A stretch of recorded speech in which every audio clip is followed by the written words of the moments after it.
What would you do if you're here at a quiet river location fishing with your kids and you hear a gunshot? One Limestone County man chose to spring to action himself. I don't fish. I'm not a fisher. And despite that, John Reinhardt was here on Easter Ferry Road fishing with his kids 2 weeks ago when he heard gunfire. There's two types of people. You know, when a bomb goes off, they either run towards it or they run away from it. I've just always been the person that run towards it. First, he made sure his kids were safe. Then he jumped into action. Running toward the gunfire, Reinhardt found an exhausted man clinging to a tree in the water after his kayak overturned. Deputies say that man was shooting in hopes someone would hear him in this rural area.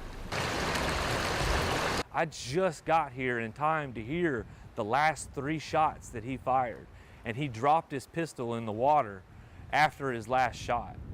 And like all of these things lining up at the exact moments that they needed to can only be explained by God needing me to be here. Reinhardt says he has water survival training from his time in the military. He called 911 and then put his training to good use, swimming to the kayaker and pulling him into an embankment where the two could safely wait for the first responders. His actions caught the attention of Limestone County Sheriff Joshua McLaughlin. While Reinhardt didn't initially want people to know about his heroics, he says Sheriff McLaughlin eventually talked him into it. People need to know that good people still exist.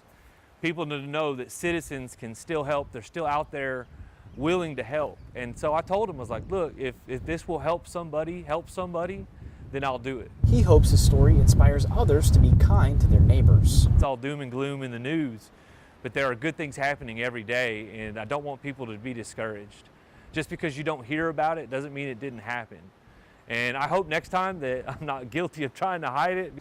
In Limestone County, Matthew King, 48 on your side.